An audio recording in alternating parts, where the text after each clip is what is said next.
Shooting, নতুন ছবি, তার মানে তো আবার সময় নষ্ট, পয়সা নষ্ট। কি হয় এসব করে? তার থেকে অন্য কিছু একটা করো না, সামথিং প্রোডাক্টিভ, যার থেকে দুটো পয়সা আয় হয়। ছবি তৈরি করা ছাড়া তো আমি আর সেভাবে কিছু পারি না। কেমন আছো অভিক? Better, much better. বাহ, বেশ তাড়াতাড়ি ভালো হয়ে উঠলে। দেখছো তো অভিক, ভালোবাসার চেয়ে বড় শুশ্রূষা আর কিছু নেই।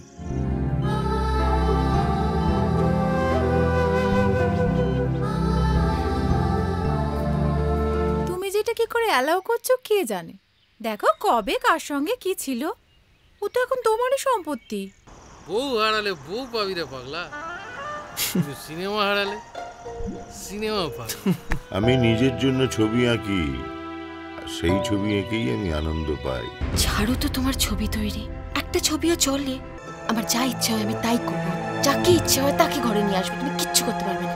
ভালোবাসা শো অফ করতে আমি ভালোবাসি না রঞ্জনা।